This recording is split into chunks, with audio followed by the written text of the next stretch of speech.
एक बादशाह एक काजी को बहुत मानता था। काजी ने उस पर अपनी विद्वानता का ऐसा रंग जमा रखा था कि बादशाह उसे सर्वज्ञानी समझता था। लोक परलोक धर्म कर्म की सभी पहेलियां सुलझाने में काजी जी बेजोड़ माने जाते थे।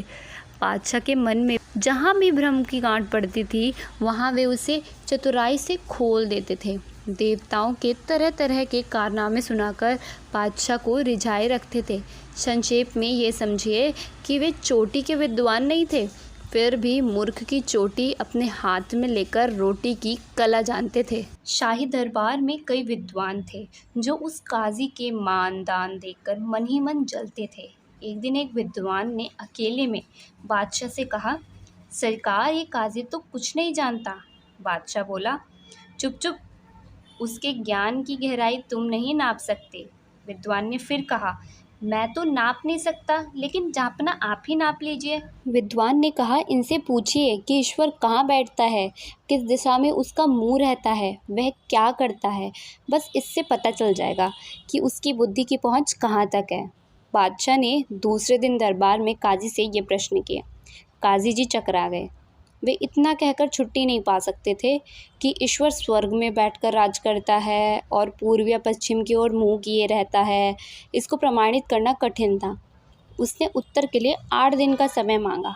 बादशाह ने प्रार्थना स्वीकार करते हुए कहा, ठीक है, 9वें दिन आप इन बातों का प्रमाण सहित उत्तर दीजिए। काजी ने घर आकर इन बातों पर विचार करना शुरू किया। 8 दिन बीत गए, लेकिन वे किसी बात का सही उत्तर नहीं सोच पाए। 9वें दिन वे बीमारी का बहाना कर कर पड़ गए, और क्या ही करते। दरबार में जाकर नाक कटवाने में क्या लाभ था। उन्हें बिना बीमारी के बीमार देखकर उनके एक स्वामी भक्त नौकर ने इसका कारण पूछा। काजी ने रहस्य बता दिया। नौकर था तो गरीब, लेकिन दिमाग में अपने मालिक से भी धनी था। उसने कहा, आप इतनी छोटी सी बात से क्यों घबराते हो? एक कागज़ पर शाह को लिख दीजिए कि बीमारी के कारण मैं स्वयं उपस्थित नहीं हो सकता, इसलिए अपने नौकर को भेज देता हूँ, जो मेरी ओर से सब प्रश्नों के उत्तर देगा। मैं आपकी नाक रख लूँगा। काजी हिचकिचाए। इतने में उन्हें बुलाने के लिए बादशाह का सिपाही आ पहुँचा। काजी जी की रही सही अकल भी कुछ कर गई। उन्होंने अपने नौकर की सलाह मानकर एक पत्र लिख दिया और उसे जाने की आज्ञा दी। नौकर अपने फटे पुराने कपड़े पहने सिपाही के साथ शाही दरबार में पहुंचा और पत्र देकर बोला, बादशाह, मैं आपको सब बातों के उत्तर देने आया हूँ, कहिए क्या जानना चाहते हैं। बादशाह उसकी ओर आश्चर्य से देखकर बोले, मैंने तुम्हारे मालिक से जो प्रश्न पूछे हैं, क्या तुम उनके उत्तर बता सकते हो? नौकर बोला, हाँ हाँ, मैं सब बताऊँगा, लेकिन तब जबकि कायदे से पूछे जाए। बादशाह, क्या कायदा है? नौकर बोला, धर्मानुसार पूछने वाला शिष्य होता है और बताने वाला गुरु। यदि आप मुझसे ज्ञान की बात जानना चाहते हैं तो सच्चे राजा की तरह मुझे ऊंचा स्थान दीजिए और स्वयं आदरपूर्वक मेरे चरणों के समीप बैठिए। राजा ने उसे ऊंचा स्थान पर बिठाकर कहा, ठीक है, मैं नीचे बैठकर तुमसे ज्ञान की बात पूछता हूँ। उत्तर देने से पहले समझ लो कि यदि तुम ठीक ठीक शंका का समाधान न कर सके तो इस दुस्साहस के लिए तुम्हें मौत की सज़ा मिलेगी। नौकर बोला, ये तो मानी हुई बात है, अब प्रश्न कीजिए। बादशाह ने ज़मीन पर बैठकर कहा, मेरा पहला प्रश्न यह है कि ईश्वर का निवास किस स्थान पर है। नौकर बोला, यह तो बहुत सरल प्रश्न है, एक गाय मंगवाइए। गाय मंगवाई गई। तब नौकर ने उसकी ओर इशारा करके कहा, ये बताइए कि यह दूध देती है। बादशाह ने कहा, हाँ, यह दूध देती है। नौकर ने कहा, वह दूध कहाँ रहता है? बादशाह ने कहा, थन में। नौकर बोला, बिल्कुल गलत, गाय के सारे शरीर में दूध व्याप्त है, थन तो उसके निकलने का दरवाज़ा है। अच्छा, गाय को जाने दीजिए, थोड़ा दूध मंगवाइए। दूध लाया गया। नौकर ने पूछा, इसमें मक्खन है? बादशाह बोला, हाँ है। नौकर ने पूछा, कहाँ है? बादशाह कुछ नहीं बता सका। तब नौकर ने कहा, आप जानते हैं कि दूध में मक्खन है, फिर भी ये नहीं बता सकते कि वह कहाँ है। वास्तव में मक्खन सारे दूध में समाया हुआ है। यही हाल ईश्वर का भी है। वह सर्वत्र है, संसार की प्रत्येक वस्तु में समाया है। प्रत्येक वस्तु का प्राण ही परमात्मा का धाम है। जो लोग ये कहते हैं कि ईश्वर स्वर्ग में रहता है, वे आंखें होते हुए भी अंधे हैं।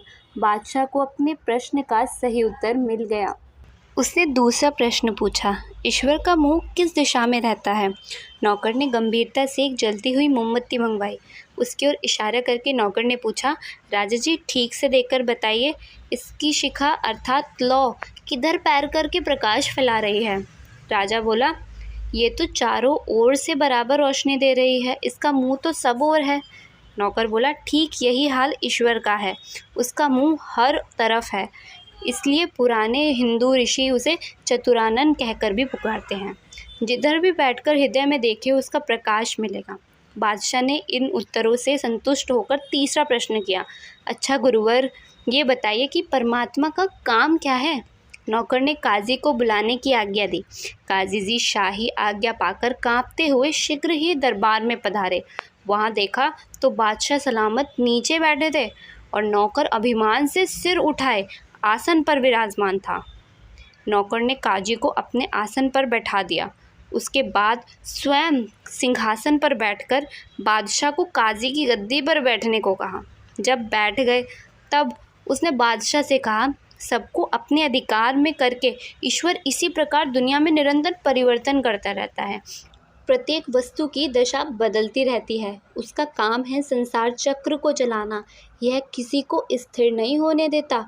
जैसे मैंने थोड़ा अधिकार पाकर इस समय काजी को ज्ञानी के आसन पर, अपने को सिंहासन पर और आपको काजी के पद पर बिठा दिया, वैसे ही ईश्वर सबको उनकी योग्यता और कर्म के अनुसार उठाता गिराता रहता है।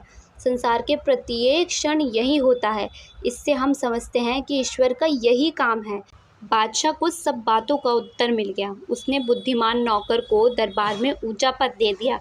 नौकर की कृपा से मालिक काजी की नौकरी तो बच गई, लेकिन इज्जत चली गई।